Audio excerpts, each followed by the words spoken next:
www.radionacional.com.ar. Muy bien, continuamos en La Venganza Será Terrible. Estamos hoy aquí en el galponcito de la calle Gorriti 5963. Mañana insistiremos en esta locación. Contaremos hoy una historia galante de Eugenia de Montijo, que es famosamente la mujer de Luis Napoleón, Napoleón III, emperador de Francia, ¿no? Es una historia ocurrida cuando todavía ni siquiera había conocido a Luis Napoleón, que por otra parte era el sobrino de Napoleón Bonaparte. Cuadro de situación.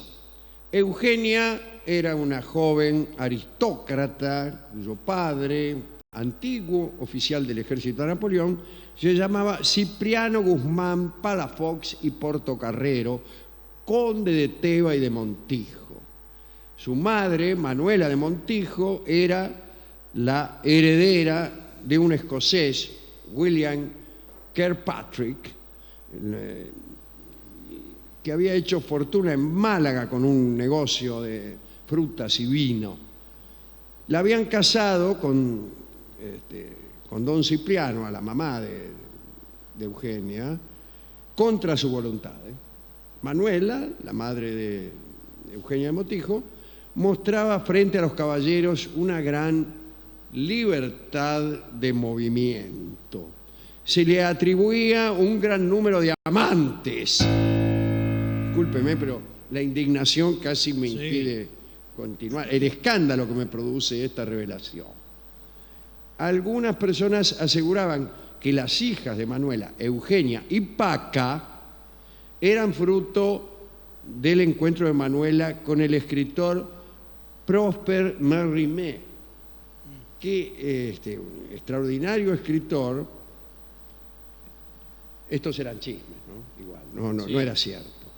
La verdad es que Manuela se juntaba con Mérimée, que como he dicho era un escritor extraordinario, y ella lo ayudó a pensar la historia que se usó después para Carmen, aquella ópera con música de Bizet, a mi juicio la más bella de las óperas. Bueno, parece que la mamá de Eugenia se juntaba con Mérimée y lo ayudaba a inventar estos episodios. Ahora bien, la condesa de Montijo fue a instalarse con sus hijas a París. Ahí está. Y allí abrió un salón. Un detalle. Un personaje que sería ilustre se convirtió en familiar en el salón de la condesa de Montijo. Iba siempre, quiero decir. Era el señor Henri Beyle, que luego se hizo célebre con un seudónimo que es Stendhal, ¿no? Que fue y que cada día le contaba a Eugenia y su hermana Paca, que eran dos chiquilinas, las gestas de Napoleón Bonaparte. Eso hacía Stendhal. Durante 4 años, el tipo fue a aquella casa y se enamoró de Eugenia. Era muy niña, sin embargo, de acuerdo a mis cálculos, pero bueno, Stendhal se enamoró igual. Dice el cronista que aquel amor valió algunas de las más hermosas páginas de la literatura francesa. Lectores fanáticos de la obra de Stendhal aseguran que escribió para Eugenia el relato de la batalla de Waterloo en la Cartuja de Parma. Estaba pensando yo antes en El blanco y el negro, que es una novela extraordinaria. Incluso los más profanos pueden darse cuenta de que ese episodio de la Cartuja, a saber, la descripción de la batalla de Waterloo, no lleva a ninguna parte, que no tiene ninguna relación con el resto de la novela y que si se suprimiese, quizás ganaría la economía del libro. Bueno, ahí están los stendhalianos que aseguran que fue un homenaje secreto a Eugenia y a los cuentos que él mismo le contaba en el salón de la mamá. Pero allá por 1839, Paca y Eugenia regresaron a Madrid, donde su padre acababa de morir.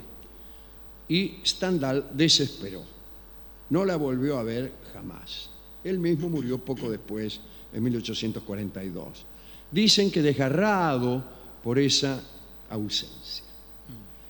Muchos especialistas encontraron en los manuscritos una multitud de notas en los márgenes donde le dedicaba a Eugenia oraciones amorosas.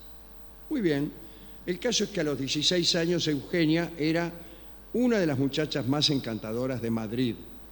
Cuando paseaba a caballo, allí en las cercanías del Prado, todos los oficiales la miraban y algunos no podían dejar de dirigirle algún cumplido, como por ejemplo, nena, qué gambas, o todo eso es suyo. Así le decían. Sí, cumplidos de esa naturaleza, ¿no?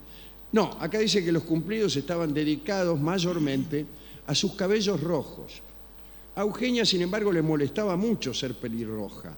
Cuentan que se peinaba durante mucho rato con un peine de plomo para que el pelo palideciese, y este procedimiento tuvo un efecto notable. Eugenia quedó rubia. Un día de 1842, la condesa de Montijo recibió la visita de uno de sus primos. Se trataba de un agraciado joven de 21 años. Era fabulosamente rico. Era el duque de Alba. Era duque de Alba y 12 veces grande de España. Inmediatamente Eugenia y su hermana Paca se enamoraron del niato. Por su parte, el duque de Alba se sentía muy atraído por las dos muchachas y no sabía a cuál elegir, como tantas veces sucede. Durante varias semanas se paseó del brazo de una y del brazo de otra por Madrid. Y la gente se preguntaba cuál de las dos hermanas llegaría a ser duquesa.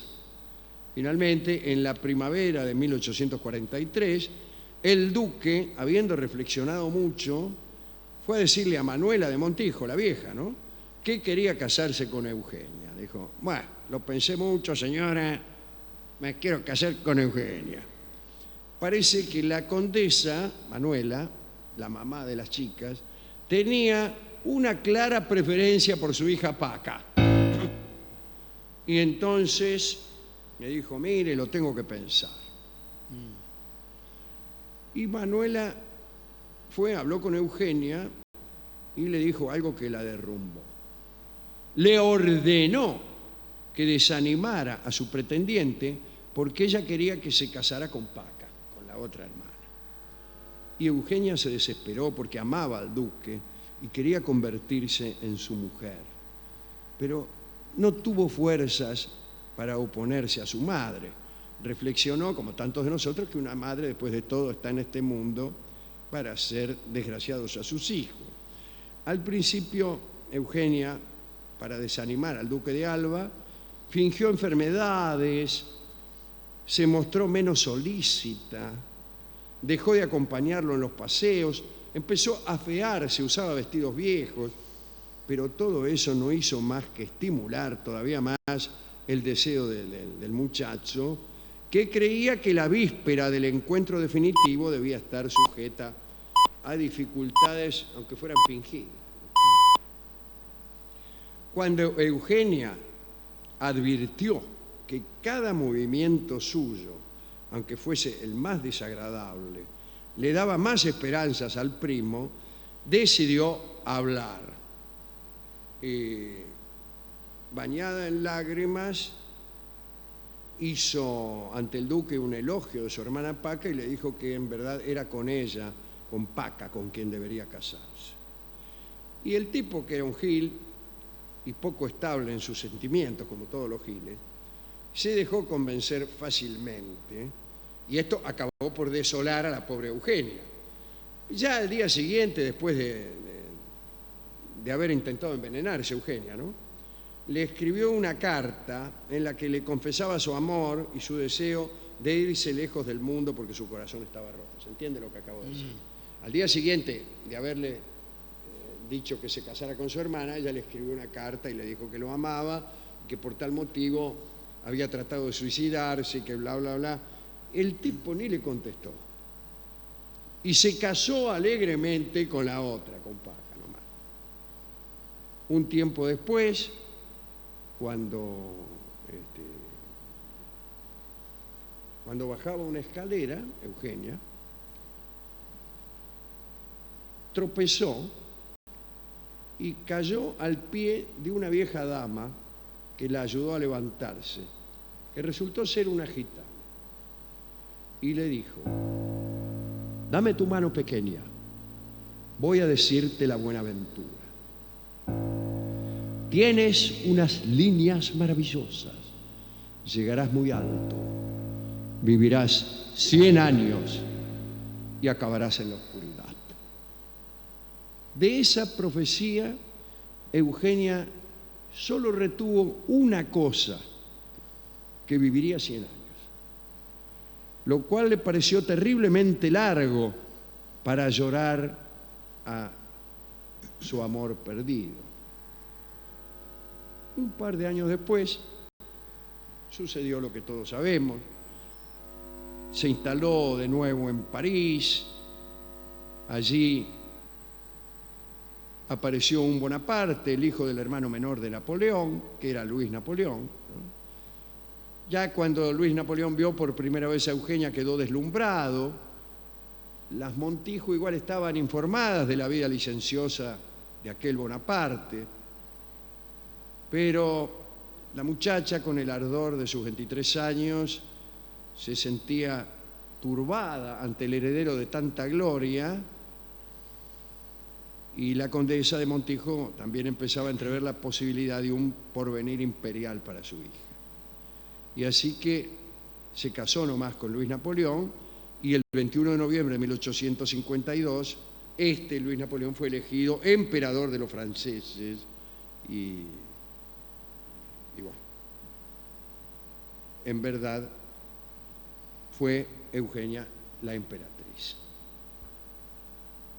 Un último detalle: la profecía, incluso en el asunto de la longevidad de Eugenia, no estuvo errada, porque después de la muerte del emperador, ella lo sobrevivió 47 años y vio entonces nuestro mundo, el nacimiento del automóvil, de la aviación, del cine, del tango. Alquilaba un departamento en París, en el Hotel Continental de la Rue Rivoli, y justamente el Palacio de las Tullerías, donde ella vivía con Luis Napoleón, quedaba enfrente, también en la calle de Rivoli, y ella veía desde la ventana el jardín de las Tullerías, por donde se había paseado como soberana. Pero ya no veía el palacio, porque el palacio, esto no lo dice aquí, pero el palacio se incendió en 1871, después de la guerra franco-prusiana, durante los episodios de la Comuna. Fue incendiado el palacio y después lo demolieron tiempo después. Ahora está lo que usted caminó junto con todo este equipo una tarde largamente mientras comíamos unos sándwiches, ¿no? Sí, unos panchos. El jardín de las Tullerías. Ahí estaba instalada y allí estuvo muchos años, hasta que murió el 11 de julio de 1920, a los 94 años. Quiere decir que casi vivió 100 años.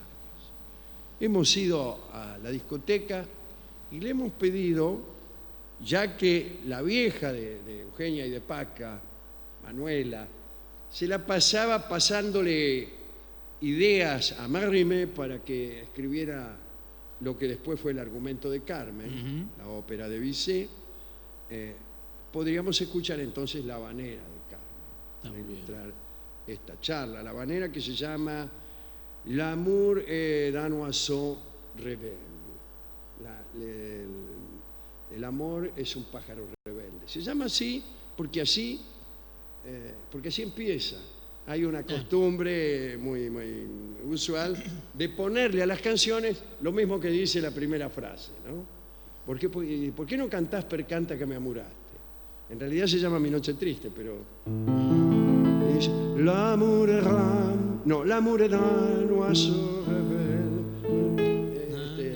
Bien, y hay una cantante que nació en Letonia, que se llama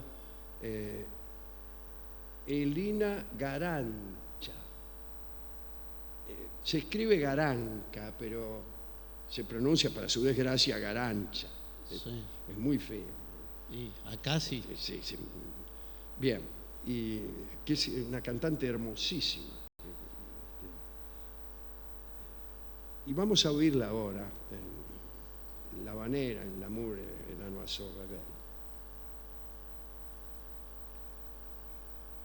Fue escrita por Mérimée a instancias de la vieja, de la titular de esta reflexión. ¿Dónde van a encontrar un programa que se abastezca de esta manera?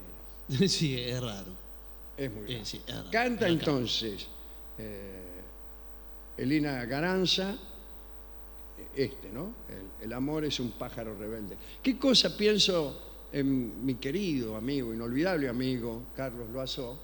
Es Carlos el pájaro, ¿no? Carlos el pájaro. Loiseau es pájaro. Loiseau es el pájaro. Bien, a él también le dedicamos esta hermosa habanera. Adelante.